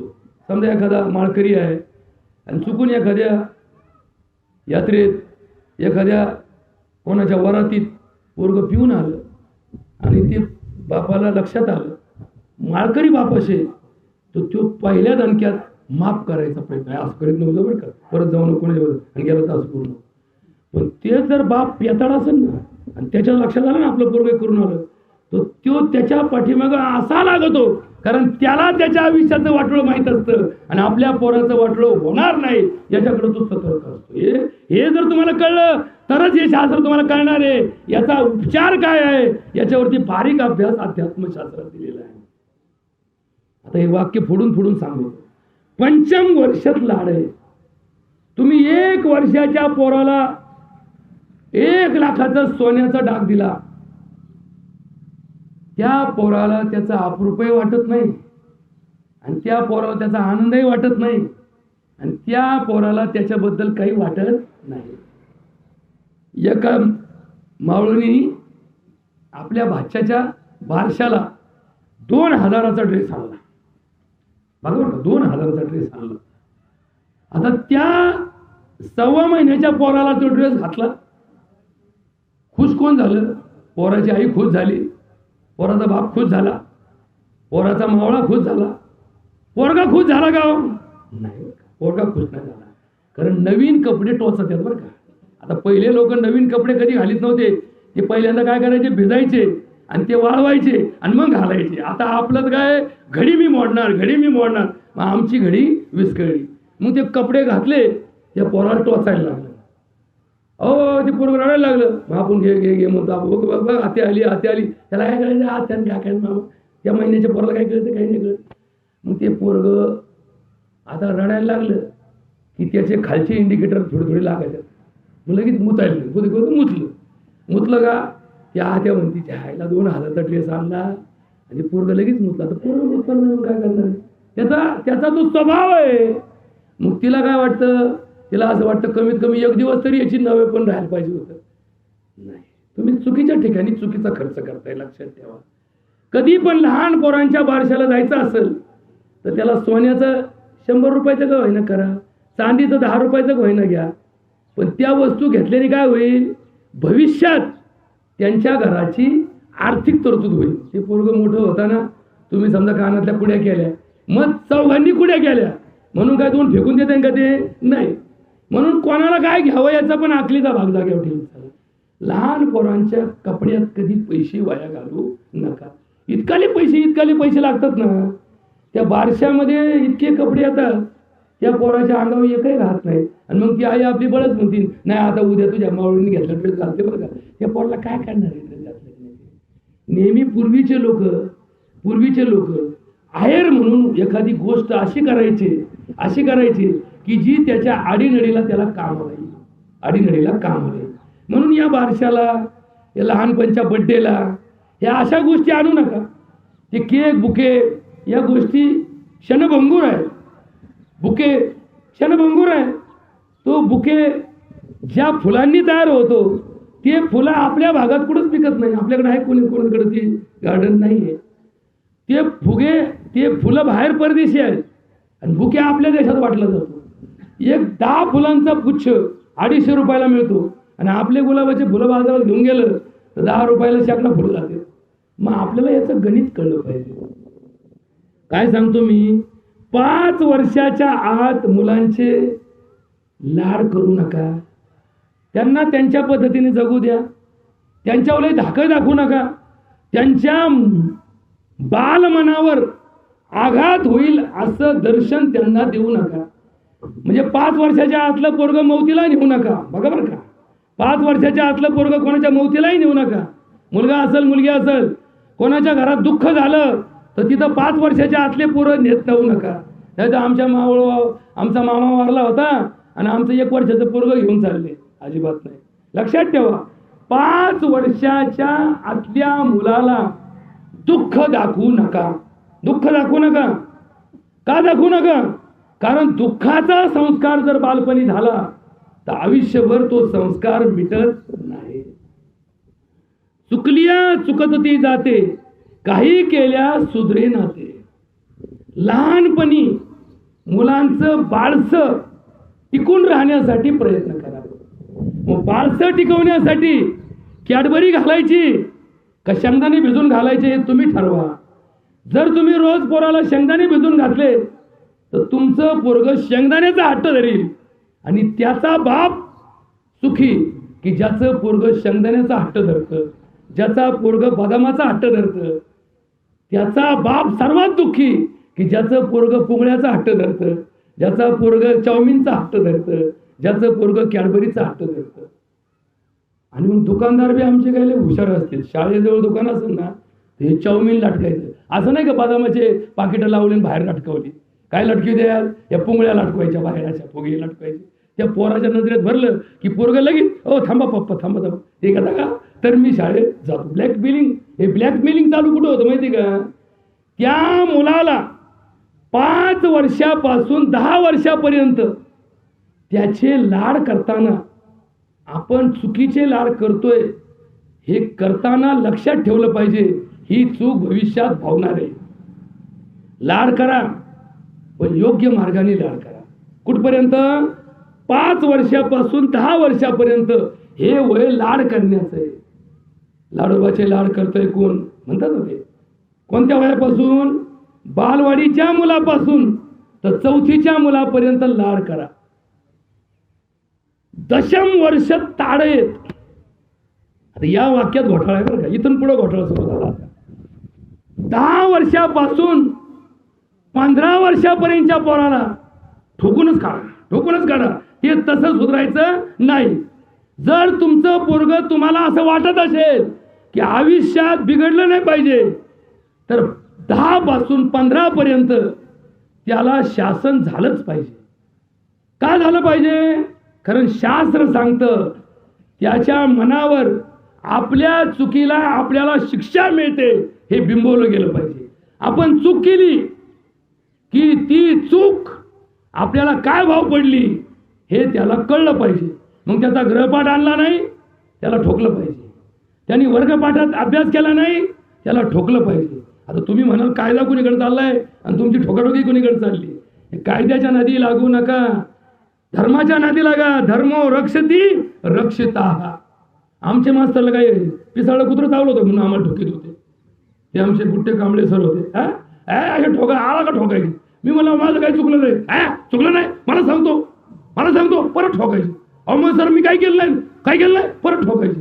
मग नंतर माझ्या लक्षात आलं याला प्रतिरोध करण्यापेक्षा गप्प बसा. मग ठोकाठोकी कमी झाली. मग थोड्या वेळ मी विचारलं सर माझं काय चुकलं होतं? अरे तुला नीट बसता येत आहे का? मी म्हणलं आपण नीट बसण्यासाठी शासन कशाला?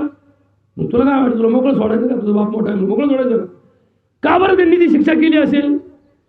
या काळात जे विद्यार्थी इथं होते त्यांचं इंग्रजी तर पक्क झालंच, हे तर खरं आहे ना, इंग्रजी तर पक्क झालंच, पण ते पोरगं दुरीत चालतंय. का? कारण त्याच्यावर कोरलं गेलं चुकले भाव पडती.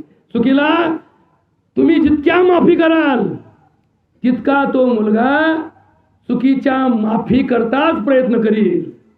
त्याला अनुशासनामध्ये प्रशासनाचा भाग म्हणून 10 वर्षापासून 15 वर्षापर्यंत शिक्षेचं प्रयोजन जर केलं तर ते मुलं कधीच चुकीच्या मार्गाने जात नाही. आता आधुनिक तत्व शिल्लक राहिले तेवढं समजून घ्या.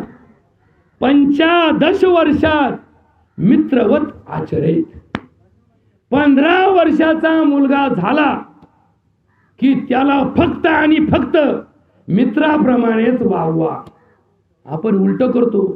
10वी पर्यंत मुलाचे लाड करतो सरांना दम देतो. माझ्या पोराला मारायचं नाही, सरांना दम देतो. माझा पोरगा नापास झाला तर बघा, सरांना दम देतो. माझ्या पोराला कॉपी कोणत्या खिडकीतून द्यायची आपण बघा बरं का काय प्रयत्न करतो आपण. आणि पोरगा 11वीत गेलं, 12वीत गेलं, दुसऱ्याच्या बुलेटवरती बोंबलं हिंडायला लागलं. बघा बरं का आता नीट ऐका बरं का. इथं घोटाळा आहे गुरुजी. का आपण घरी आला का मग तिची आई म्हणती अहो ते आमचा बाळ्या तर तुम्हाला अक्कल आहे काही? आपल्या बाळ्या त्याच्या बुलेटवर तिकडे बोंबलं हिंडत होता. मी विचारलं सरांना, वर्गात नव्हता. मग याचा इगो जागा होता. आमचं येऊन दे घरी त्याला. 16 वर्षाचं पोरग की ज्याच्या अंतरंगामध्ये तारुण्य घुसलेलं आहे आणि ज्याच्या कोवळ्या मनाला आता पाडी लागलेला आहे, त्याला तो बाप ठोकायचा प्रयत्न केला की बापाबद्दल त्याच्या मनात तिरस्कार निर्माण होतो. आता बघा बरं का इथं घोटाळा होतो. मग तो म्हणतो माझा शत्रू कोण आहे? माझा बाप माझा शत्रू आहे. माता शत्रू पिता वैरी येऊन पठती बालिकेनं नशोबती सभामध्ये हंसमध्ये बकोयथा. आता बारीक आहे का 2 मिनिटात कावळा शिवणार आहे आणि 2च मिनिटात प्रवचन संपणार आहे. 15 वर्षाच्या पुढचा मुलगा आणि मुलगी जरी चुकत असतील तर त्याला मारणं, शिव्या देणं, ऐतखाऊ झालाय, तुझं काय खरं नाही, या भाषेत बोलू नका. 4 मुलांदेखत त्याचा अपमान करू नका. हा फार नाजूक काळ आहे. म्हणून तर आपल्याकडे मी लहान होतो तेव्हा हे आमचे अंजू मंजुनी नाटक आणलं होतं 16 वरील धोक्याचं. बघा 16 वरील धोक्याचं. तर या 16व्या वर्षी मुलगा आणि मुलगी दोघंही नाजूक व्यवस्थेतून जात असतात. याला इंग्लिशमध्ये ट्रान्झिएंट पिरियड म्हणतात. काय म्हणतात? Transient period. परिवर्तन काळ, संधी काळ. कुमार आणि तारुण्य याच्यामधला संधी काळ. म्हणून तर मराठीच्या पुस्तकामध्ये बघा पुस्तकातले बदल आपल्यात झाले पाहिजेत. लहान मुलांच्या पुस्तकाचं नाव आहे बालभारती. हायस्कूलच्या पोरांच्या पुस्तकाचं नाव आहे कुमार भारती. कॉलेजच्या मुलांच्या पुस्तकाचं नाव आहे युवा भारती. बघा बरं का हे भारतीय फक्त पुस्तकापुरतं राहू नका, हे मुलांमध्ये सुद्धा तसे बदल अपेक्षित आहे, लक्षात ठेवा. आपण नेमकं इथं चुकतो. 16 वर्षाचा पोरगा झाला का त्याला 4 लोकात म्हणतो, याला मग 16 वर्षाचा घोडमा झाला, तुला अक्कल आहे काही. आपण त्याची अक्कल काढायला जातो आणि तिथंच आपली अक्कल गहाण टाकतो.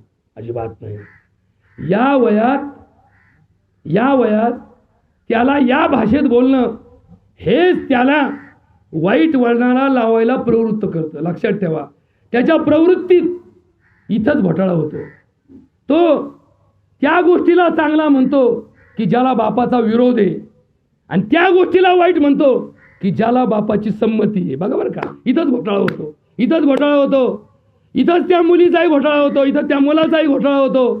फार दाबाखाली मुलगी शाळेत पाठवली, 11वीला कॉलेजला गेली मुलगी, आणि तिला आल्या 50 वेळा प्रश्न विचारले, कोणाबरोबर गेली ती सांग, कोण कोण बरोबर होतं सांग, कोण मुलगी होती सांग, तिचा नंबर दे, तिला फोन लावतो.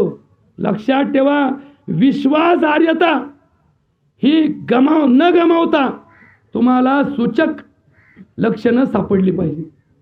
तुम्ही काय करता, विश्वास संपादन करायच्या नादात विश्वासार्हता गमवून बसता, आणि मग ती मुलगी एकदा झालं, दोनदा झालं, तीनदा झालं, मग ती आपल्या आईचा विचार कायम डोक्यात ठेवते, आणि मग तिच्या डोक्यात बाकीचे विचार घुसायला लागतात.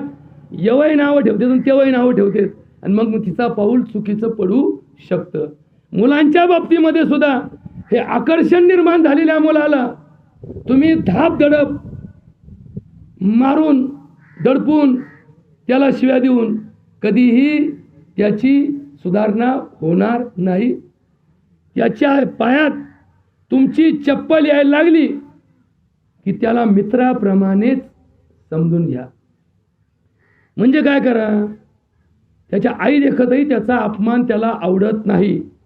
आई देखत बाप बोलला तर त्या मुलाची अस्मिता जागी होते, कारण तो पुरुष प्रधान संस्कृतीमध्ये जन्माला आलेला. आईच्या देखत अपमान सुद्धा त्याला अधिक अपमान वाटायला लागतो. एकांतात त्याला कुठेतरी गावाला कोणत्या तरी कार्यक्रमाला घेऊन जा, चल माझ्या संग म्हणा. रस्त्याने तुम्ही दोघंच आहेत, तुमच्या ओळखीचा कुणी नाही. अशा ठिकाणी हळूहळू नाजूक विषयाला हात घाला. सांगा बाबा, अरे आपल्याला मोठं व्हायचं आहे, काय कष्टातून आपण हे उभं केलं आहे, तुला माहिती आपल्या आज्याचं असं होतं. त्याला तो इतिहास सांगा, युवा भारतीचा, तुमच्या घराचा इतिहास सांगा. तो स्मरणशक्तीमध्ये इतका तल्लक असतो की तो विसरणार नाही. आणि तो ज्या वेळेस अशा या भडकलेल्या संस्कृतीच्या जवळ जाईल त्यावेळेस त्याच्या आजोबांनी केलेला त्याग त्याला आठवेल आणि त्या संस्कृतीत वाहवला जाणार नाही. पण हे फार नाजूक काम आहे. हे सांगताना परिस्थिती कशी असावी बघा बरं का. भगवद्गीतेमध्ये भगवान कृष्णाला ती गीता त्याला एका खोलीत घेऊन सांगता आली असती, पण कुठं सांगितली, धर्मक्षेत्रे कुरुक्षेत्रे समवेता योत्सवा मामका पांडवा एव कम करती संजय. काय करतात माझे. आणि हे कुठं झालं, ज्या वेळेस तो अर्जुन लढायला तयार नव्हता, मग कृष्ण काय म्हणतोय, अरे म्हणतो तू एकदा बघून तर घे, काय करायचं ते बघून घे, नंतर नाही म्हण. मग त्या क्षेत्राच्या मध्यभागी घेऊन गेला. सेनयो उभयो मध्ये रथम स्थापयमे अच्युत काही मय्या स योद्धव्यम अस्मिन रणे समुद्रमे.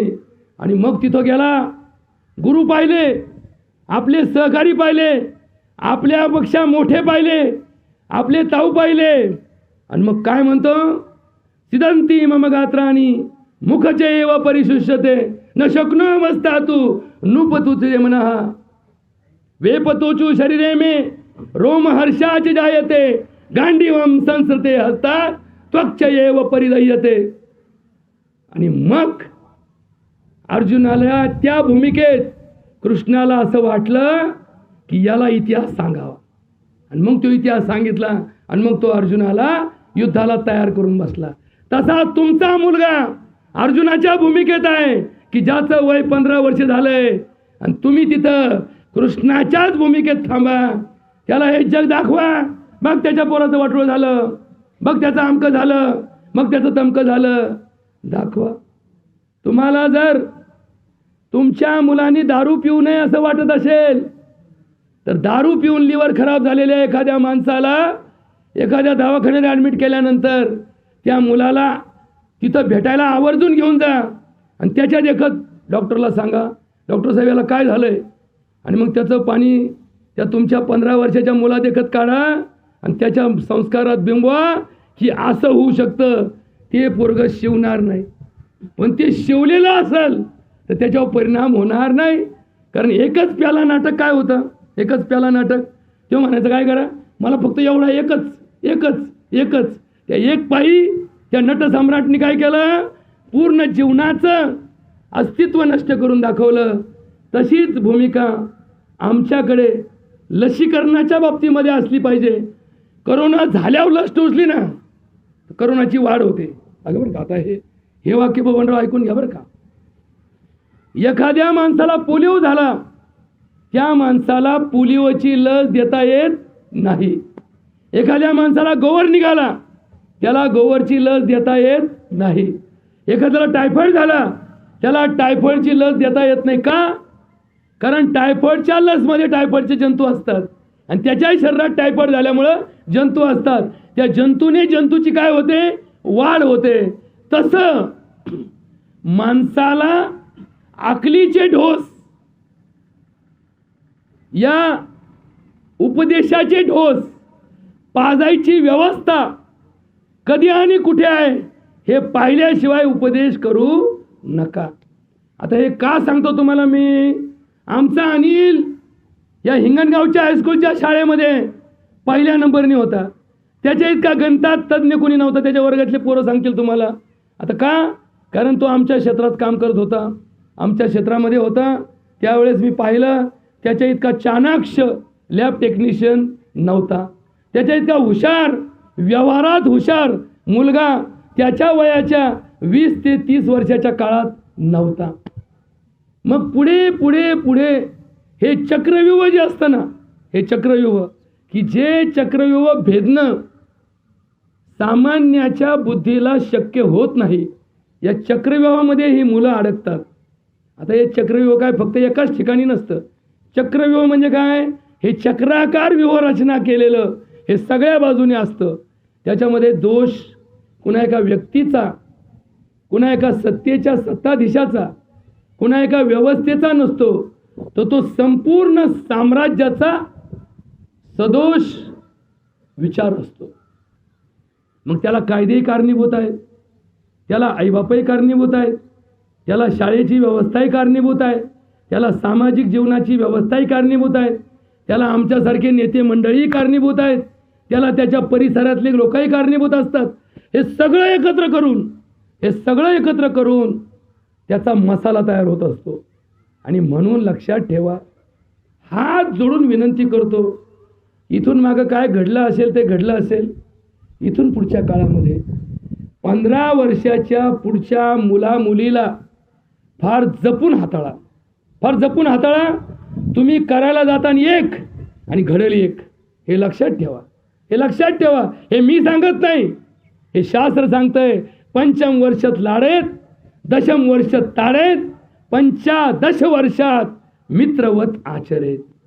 आता मित्राचं नातं कसं असतं माहिती का, मित्राचे भांडणं होत नाहीत आणि झाले तर ते मित्र परत कधीच एकमेकाच्या संगतीला येत नाही. जरी ते संग बसले तरी त्यांच्यातली कटुता कधी नष्ट होत नाही.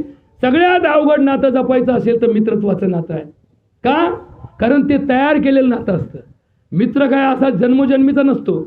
आपण आपल्या आयुष्यात आपल्या बरोबर जे मित्र करत असतो ते आपल्या सगुणाचे असतात, स्वगुणाचे, सगुणाचे नाही स्वगुणाचे असतात. मग त्या स्वगुणाच्या मित्राला मैत्री जपण्यासाठी आपण स्वगुणाचा कधीच त्याचा प्रतारणा करत नाही. मग ती मैत्री का टिकते? कारण दोघांचे गुण सारखे असतात म्हणून मैत्री टिकते. आता हे गुण मित्र जमवताना आपण प्रॅक्टिकली पाहतो. लग्न जमवताना बामणाला सांगतो यांचे गुण जमवा. आता बामणा पुढं कागद ठेवतो. बघा बरं का, आता याच्यात थोडंसं एक वाक्य सांगतो, हे फार महत्त्वाचं वाक्य आहे. पत्रिका पाहून लग्न जमवतं का? पत्रिका जमत नसेल तर त्यांचं जमत नाही का? पत्रिकेत एक नाळ आडवी आली तर त्यांचं आयुष्य भांडणात जातं का? याचे सगळ्याची उत्तरं लोकांच्या डोक्यात आत्तापर्यंत संदिग्ध आहेत. तुम्हाला एक गोष्ट सांगू की माणूस जन्माला येतो त्यावेळेस त्याचा स्थळ, त्याचा काळ, त्याचा मातृज भाव, त्याचा पितृज भाव आणि त्याचा आत्मज भाव या सप्तभावाने त्याचा जन्म होत असतो. बरोबर का? आता पुन्हा एकदा सांगतो बरं का, कोणत्या वेळी जन्माला आला, कोणत्या ठिकाणी जन्माला आला, कोणत्या आईच्या पोटी जन्माला आला, कोणत्या बापाच्या पोटी जन्माला आला आणि कोणत्या योनीतून जन्माला आला, यावर त्याचा जीवनाचा मार्ग काही अंशी निर्माण होत असतो.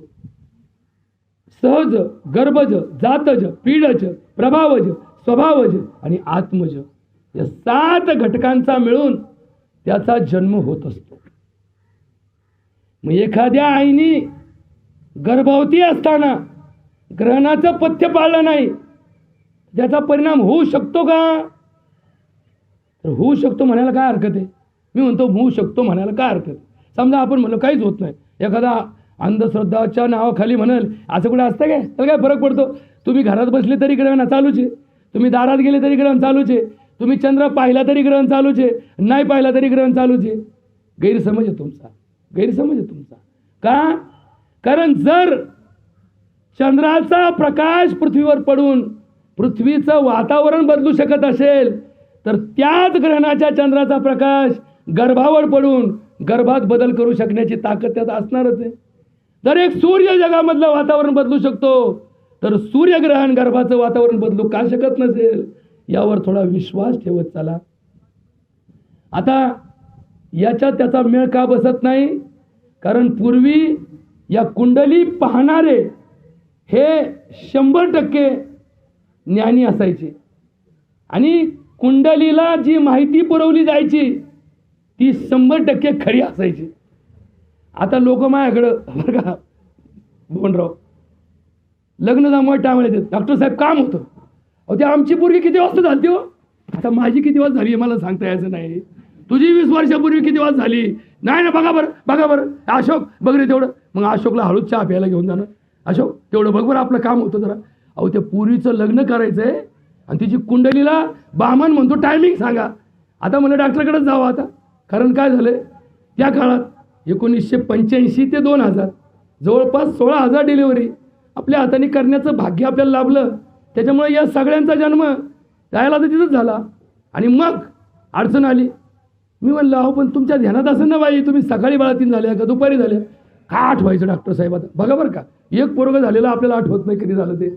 आणि मग हा प्रश्न तयार होतो. मग अंदाजे लोक म्हणजे कास करा आता बामणाला काय सांगायचं, बामणाला सांगितलं मला माहीत नाही तर आपली चव जाईल, मग आपला काहीतरी अंदाजे टायमिंग सांगून द्यायचा आणि मग अंदाजे केलेली पत्रिका. आता बामण तर त्या अंदाजे पत्रिकेला खरं मानणार, त्या पत्रिका समोर ठेवणार आणि मग लग्न जमवताना त्याचा बिचाऱ्याचा भाग असा असतो की तो धर्माच्या बाजूने असतो. तो म्हणतो नाही व गुण जमत नाहीत. आता मग पोऱ्याच्या बापाला धर्मसंकट येतं. पोरगीचं शिक्षण मापात आहे, पोरगीचं वय मापात आहे, पोरगी नोकरीला आहे, पोरगीचा रक्तगट जुळतोय, पोरगीची खानदान आपली जुळती आहे आणि मग आता तर घोटाळा झाला. आता नाही म्हणावा तर हातातून स्थळ जाईल आणि हा म्हणावा तर बामण म्हणतो गुण जुळत नाहीत. मग इथं सगळ्यात मोठं धर्मसंकट असतं. मी तुम्हाला सत्य सांगतो की जोपर्यंत तुमचं जुळत चाललंय तोपर्यंत बामणाकडं जाऊ नका. जर तुमचं जुळता तुमच्याच मनात द्विधा मनस्थिती आली, असं आहे ना, याच्यात 4 गोष्टी चांगल्या आहेत आणि 4 गोष्टी वाईट आहेत. बरोबर का? या 4 गोष्टी जुळण्याजोग्या आहेत आणि 4 गोष्टी न जुळण्याजोग्या आहेत.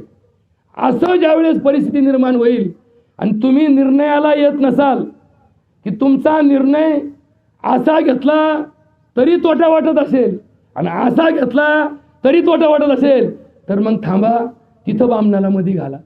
पण तुमचं 100% जुळत आलं असेल तर बामणाला जाऊन सांगा आमचं जुळत आलंय. बघा बरं त्याला थोडी हिंट द्या, हिंट थोडं त्याला हिंट द्या. आमचं जुळत आलंय पण नको म्हणून तुमच्याकडे आलोय. बा नको आपल्याकडे शंकेला किंतु नको, किंतु म्हणून तुमच्याकडे आलोय. आणि त्या बामणाने पण माझं हात जोडून विनंती आहे, जर असा प्रश्न तुझ्या समोर आला तर शक्यतो जुळतं घेत चला, कारण आमच्याकडे 5 पंचांग आहेत. हे बघा बरं का देवाने आम्हाला असं करून ठेवलंय ना, 5 पंचांग आहेत. या पंचांगात नाही जुळलं तर दुसऱ्या पंचांगात जुळतं. मग मला विशेष वाटतं पहिले लग्नाचे मुहूर्त रविवारी निघत नव्हते आणि आता सारे मुहूर्त रविवारी का निघायला लागले. याच्यावर थोडा बारीक अभ्यास करा. कावळा शिवण्याची वेळ, कावळा शिवल नाही शिवल याच्याकडे लक्ष देऊ नका. चिंतनाचा भाग जो सांगितला तो संस्काराचा होता. संस्काराचं वय, संस्काराची जागा आणि संस्काराचं शब्द याला फार किंमत आहे. आणि हेच तर धर्मशास्त्र आहे. आपण पालन करूया. धर्माचे पालन करणे पाखंड खंडन, हेच आम्हा करणे काम. बीज वाढावया नाम, तीक्ष्ण उत्तरे हाती घेऊन बार फिरे. नाही बिडभार तुका म्हणे तानातूर. आणि काहीच नाही समजलं तर पोरग लहानपणापासून हरिपाठाला पाठवीत चाला. प्रत्येक कीर्तनाला म्हातारी नाही गेले तर चालतील, पोरं कीर्तनाला गेले पाहिजे. प्रत्येक कीर्तन गावामध्ये ठेवताना शाळा सुटल्यावर ठेवीत चला, नाही तर शाळा चालून कीर्तन चालू. कीर्तन म्हाताऱ्याने ऐकून जमणार नाही, कीर्तन पोरांनी ऐकलं तर पोरं सुधारतील. याकडे लक्ष द्या. झालेली सेवा पांडुरंगांनी अर्पण करतो. जे अनिलचा गाव आहे त्याला सद्गती मिळो, त्याला मोक्ष मिळो. हे काय त्याचं वय कधी समजण्याचं नाही बाबा. त्याच्या कुटुंबाला, त्याच्या भावाला, त्याच्या आईला, त्याच्या पत्नीला जे दुःख झालं, त्याच्या मुलाबाळांवरती जे रूप आता संकटाचं आलं, त्यावरती मात करण्याची शक्ती भगवंत देव. आपणही सगळे मिळून, भावकीन गावकी आपण कशाला ठेवलेली, हे सगळे मिळून थोडं थोडं त्याला सहकार्य करू. आणि या प्रसंगातून त्याच्या मुलामुलीला सावरण्यासाठी आपण तन्मन धनाने प्रयत्न करू अशी आशा बाळगतो. त्याच्या आत्म्याला पुन्हा चांगल्या ठिकाणी जन्माला घाल आणि पुन्हा चांगल्या व्यवस्थेमध्ये त्याचा जन्म पुढे चालू ठेवण्यासाठी भगवंताने त्याला बुद्धी द्यावी, एवढीच या ठिकाणी आशा ठेवतो. बोला पुंडलिक वरदे हरी विठ्ठल.